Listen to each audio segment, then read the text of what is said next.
వీరన్న అనుభవం. ఒకనాడు సోమరాజపురం గ్రామకరణం ఆయన నౌకరి వీరన్న పొలం నుంచి ఇంటికి తిరిగి వస్తున్నారు.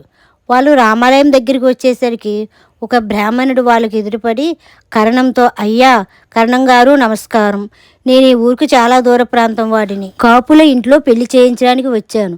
మీ ఇంట్లో ఇంత భోజనం ఏర్పాటు చేస్తే స్థిమితంగా ఉండగలను, ఆపై మీ దయ అన్నాడు.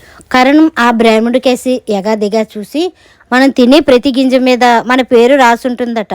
మా ఇంట్లో బియ్యం గింజల మీద దేవుడు మీ పేరు రాశాడేలా ఉంది. నా ఇంట మీరు భోజనం చేయడం మహద్భాగ్యంగా భావిస్తానన్నాడు సంతోషంగా. ధర్మప్రభువులు అంటూ బ్రాహ్మణుడు కరణాన్ని పొగిడాడు. తర్వాత ముగ్గురు కలిసి కరణం ఇంటికి వచ్చారు. ఆ సమయంలో కరణంతో ఏదో పని ఉండి ఆ ఊరి పురోహితుడు కరణం ఇంటి అరుగు మీద కూర్చొని ఉన్నాడు. కరణం వెంట ఉన్న ఆ బ్రాహ్మణ్ణి చూసి ఆయన విషయం తెలుసుకున్నాడు. ఇద్దరు మాటల సందర్భంలో తాము దూరపు బంధువులమని గ్రహించారు. అప్పుడు పురోహితుడి కరణంతో, అయ్యా మీరు వెంట పెట్టుకు వచ్చిన ఈయన నాకు చుట్టం అవుతాడు. చుట్టానికి చూస్తూ చూస్తూ నేను భోజనం పెట్టకుండా మీ ఇంటి దగ్గర ఉండమనడం న్యాయం కాదు.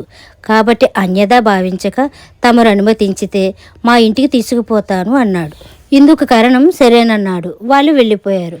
వాళ్ళటి పోగానే వీరన్న కరణంతో, అయ్యా మన గింజల మీద అనుకున్నాం కానీ పురోహితుల గారి బియ్యం మీద కూడా కొత్త బ్రాహ్మణ ఆయన పేరు రాసుందనుకుంటానండి అన్నాడు మాటల్లో.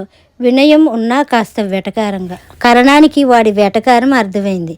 ఆయన చిన్నగా నవ్వి, చూడు వీరన్న, నేను చెప్పిన దాంట్లో అబద్ధం ఏమీ లేదు. ఒక్కొక్కప్పుడు తీరా మనం వడ్డించుకున్న అన్నమే మనం తినలేం.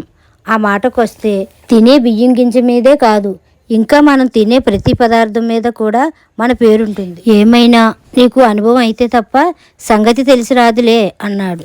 వీరన్న కరణం గారింట్లో ఆ పని ఈ పని చేసి బాగా పొద్దువాలిన తర్వాత ఇంటికి వెళ్ళాడు. వాడు నూతులోంచి నీళ్లు తోడుకొని స్నానం చేసి భార్యను అన్నం వడ్డించమన్నాడు. వాడు వడ్డించిన పళ్ళెం ముందు కూర్చోబోతుండగా బయట నుంచి ఎవరో పిలిచారు. విసుక్కుంటూ వాడు బయటికెళ్ళాడు. ఎవరా పిలిచిందన్న కుతూహలం కొద్దీ వాడి భార్య వాడిని అనుసరించి వెళ్ళింది.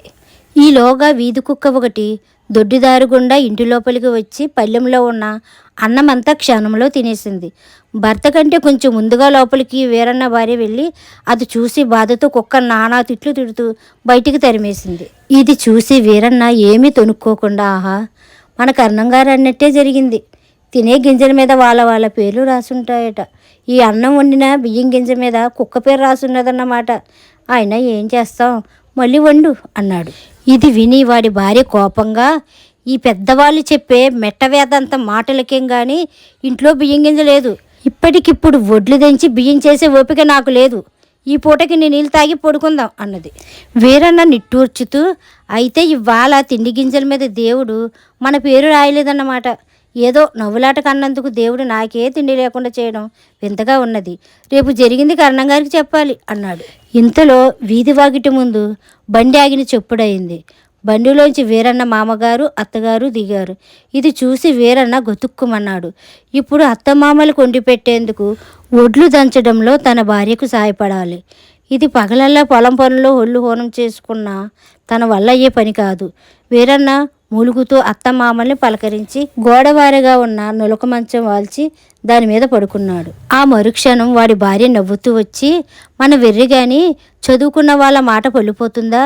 కర్ణం గారు అనేది నిజమే, తినే అదృష్టం ఉండాలి కానీ వాటి మీద మన పేర్లు రాసుంటే అవి వెతుక్కుంటూ మన దగ్గరికే వస్తాయి. మా అమ్మ నాన్న అప్పనపల్లి వెళ్ళారట. అక్కడ దేవుడి పూజలు చేయించారు.